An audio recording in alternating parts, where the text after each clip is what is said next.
Hello dear students, कैसे हैं आप सब। आज हम पढ़ने जा रहे हैं अकाउंट्स ऑफ होल्डिंग कंपनीज। देखिए, कंपनीज मीन ऐसी कॉरपोरेशन जिसके पास शेयर कैपिटल है। और होल्डिंग का मीनिंग क्या है? होल्ड करना, किसी को कंट्रोल करना। तो होल्डिंग कंपनी का मीनिंग क्या है? एक कंपनी दूसरी कंपनी को कंट्रोल कर रही है, होल्ड कर रही है। तो यहाँ पर दो कंपनीज का होना नेसेसरी है। एक कंपनी जो दूसरी कंपनी को कंट्रोल करेगी, दैट इज होल्डिंग कंपनी।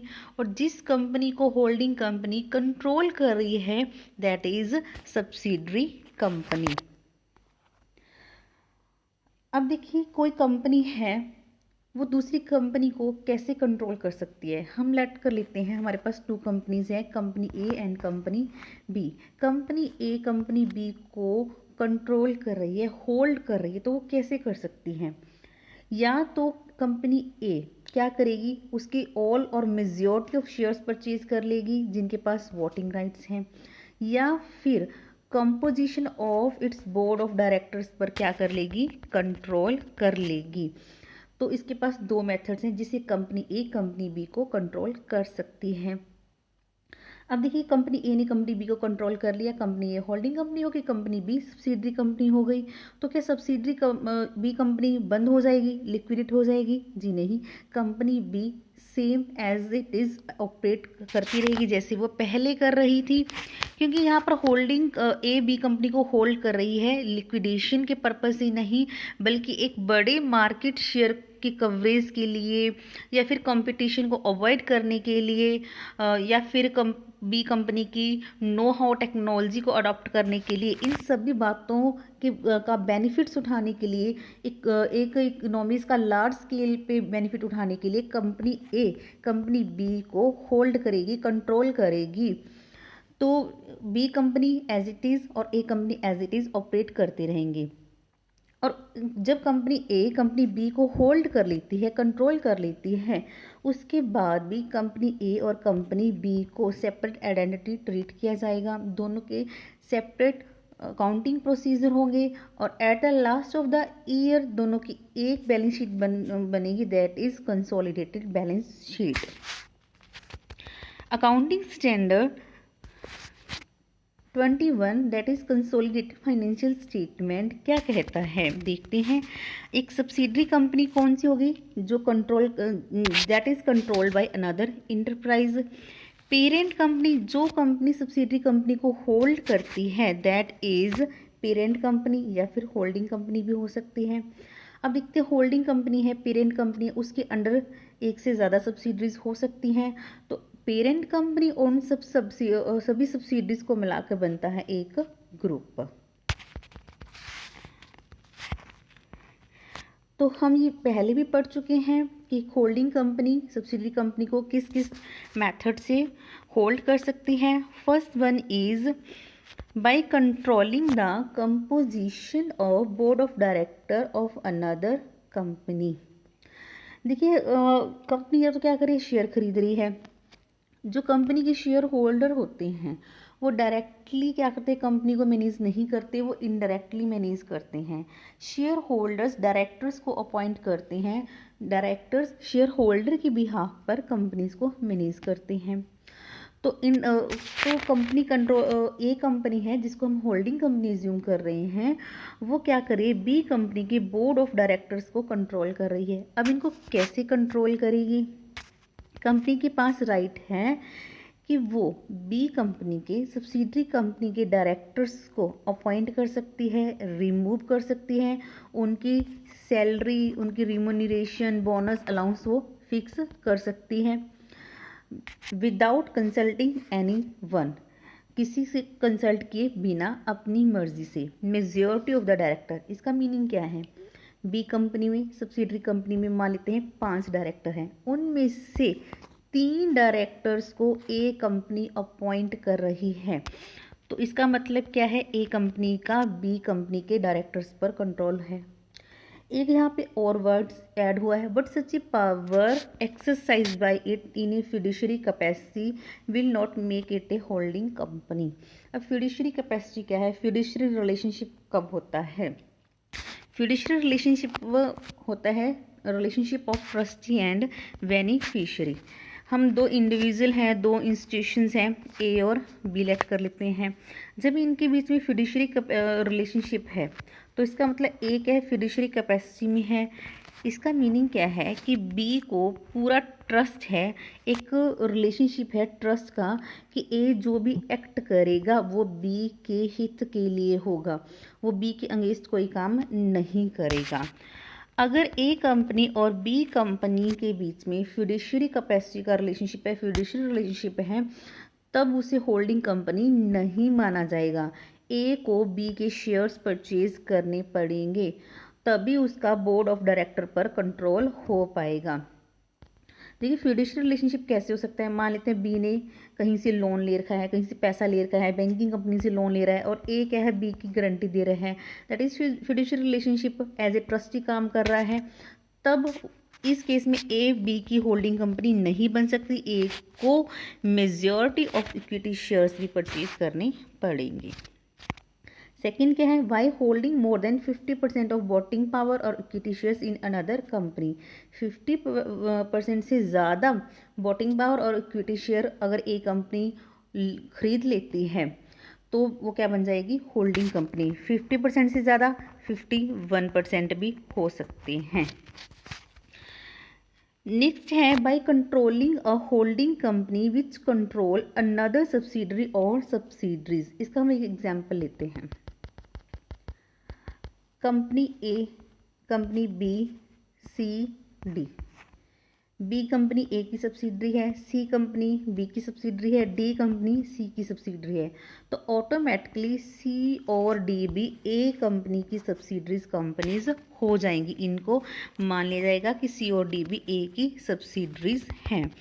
तो यही कहा गया है।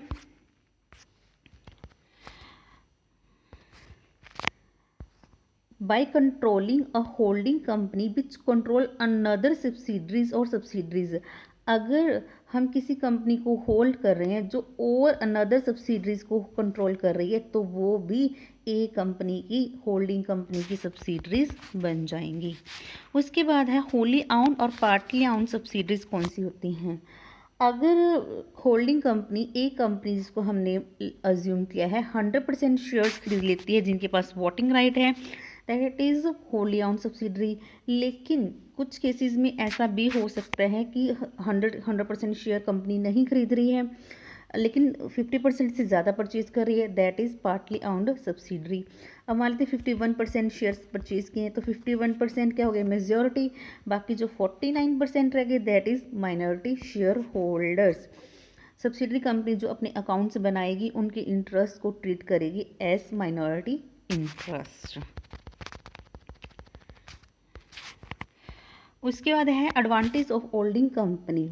अब ए कंपनी है, बी कंपनी को होल्ड कर रही है, उसकी शेयर परचेज कर रही है, डायरेक्टर्स पर कंट्रोल कर रही है। क्यों कर रही है, उसको कोई बेनिफिट नज़र आ रहा है तभी कर रही है। तो क्या क्या इसके एडवांटेजेस हो सकते हैं। First one is easy method of acquiring control. कहते कंपनी क्या है, needs to invest comparatively small amount in order to acquire control over another company through this method. इस मेथड के द्वारा कंपनी ईजिली और कुछ कम खर्च करके भी दूसरी कंपनी के ऊपर कंट्रोल कर सकती है। और हम इसमें ये भी कह सकते हैं, एक कंपनी है जिसके पास कोई जो अपने बिजनेस को एक्सपेंड करना चाहती है तो वो क्या करे, दूसरी कंपनी को परचेज करे, दूसरी कंपनी के शेयर्स खरीद रही है, डायरेक्टर्स के ऊपर कंट्रोल कर रही है, अपनी बिजनेस को बढ़ा रही है, मार्केट शेयर कवरेज उसको बढ़ा रही है, तो वो इस वे से कर सकती है।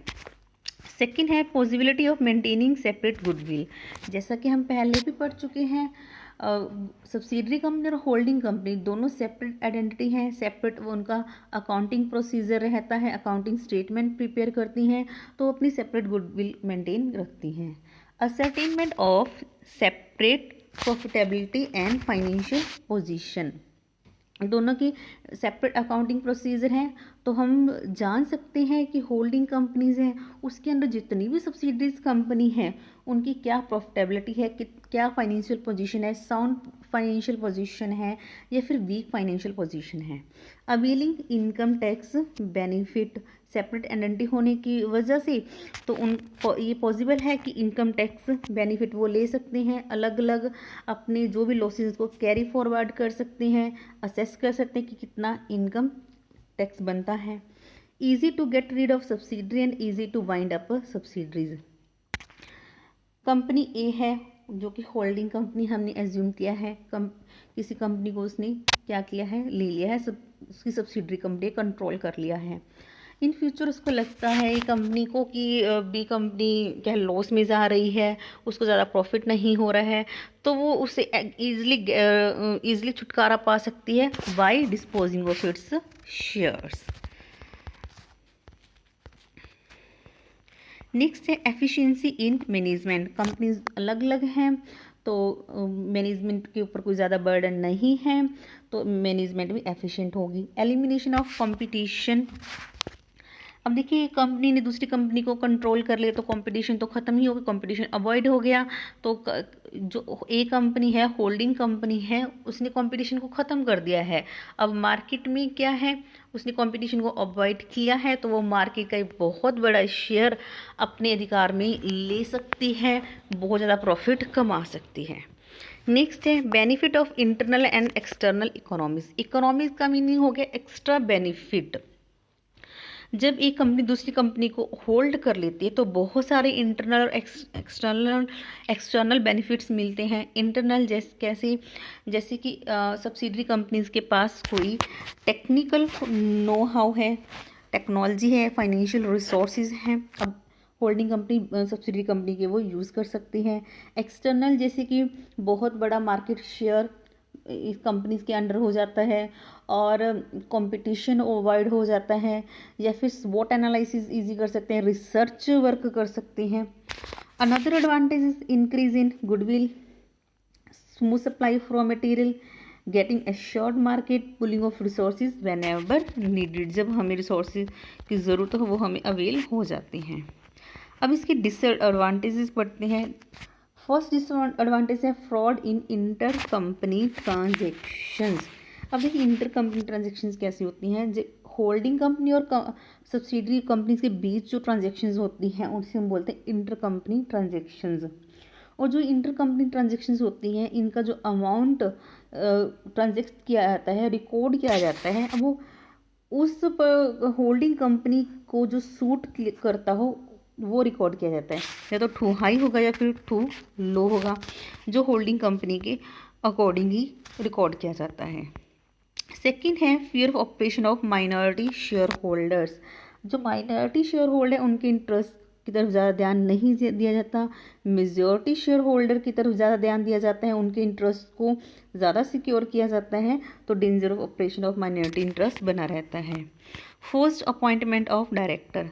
अब देखिए कंट्रोल है डायरेक्टर्स के ऊपर, मेजॉरिटी ऑफ डायरेक्टर्स के ऊपर, तो होल्डिंग कंपनी अपनी मर्जी से डायरेक्टर्स को अपॉइंट करती है, रिमूव करती है, उनकी रिमंडेशन फिक्स करती है, जो कि बहुत ज़्यादा हाई होता है, जिसे कि सब्सिडरी कंपनी अफोर्ड भी नहीं कर पाती कई बार, और वो लॉस में चली जाती हैं और वाइंडिंग अप की क्या उनकी मुसीबत आ जाती है। Difficulty in ascertaining the true financial position. अब देखिए वैसे तो वो दोनों अपने अलग अलग अकाउंट्स बना रही हैं, लेकिन ट्रू फाइनेंशियल पोजीशन हम नहीं जान पाते कि टोटल उनकी कितनी क्रेडिटर्स हैं। जैसे कि इन्होंने creditors and the outside share holders in the subsidiary company also may not be aware of the true picture of the company. Fear of mismanagement. अगर बहुत बड़ा ग्रुप है, एक होल्डिंग कंपनी के अंडर कई सारी सब्सिडरीज हैं, तो कंसोलिडेटेड बैलेंस शीट बनाने के टाइम मैनेजमेंट की एफिशिएंसी बहुत कम हो जाती है, ओवरबर्डन हो जाता है, जिससे कि मिसमैनेजमेंट होता है, मैनेजमेंट की एफिशिएंसी डाउन हो जाती है। Difficulties in valuing the inventory. अगर इंटर कंपनी गुड्स हैं खरीदी हैं, दोनों होल्डिंग कंपनी और सब्सिडी कंपनी को उन्होंने म्यूचुअली कोई जॉइंटली गुड्स परचेज की हैं, तो उनकी वैल्यू कैसे फाइंड आउट करें। इनकी वैल्यू करने में प्रॉब्लम आती है, जैसे कि बहुत सारे मेथड्स हैं, हो सकता है होल्डिंग कंपनी और मेथड यूज़ कर रही है और सब्सिडी कंपनी और मेथड यूज़ कर रही है, तो यहाँ पर प्रॉब्लम आती है। नेक्स्ट है speculation of shares. Holding company के डायरेक्टर्स क्या होते हैं, मैनिपुलेट करते हैं प्रॉफिट रिजर्व को, इंटर कंपनी सेल को, और शेयर्स को क्या है स्पेकुलेट करते हैं। स्पेकुलेट का मतलब शेयर्स की वैल्यू है कम ज़्यादा होती है, क्योंकि डायरेक्टर्स क्या करते हैं अपनी अकॉर्डिंग अकाउंट्स को मेंटेन करते हैं। Creation of secret reserve create करते हैं डायरेक्टर, जो कि माइनॉरिटी इंटरेस्ट क्या होता है अनसिक्योर हो जाता है। तो बेटा हमने ये सिर्फ बेसिक ही पढ़ा था, आप इसे अच्छे से रीड कीजिए, तभी हम नेक्स्ट इसके प्रैक्टिकल्स कर पाएंगे। Thank you.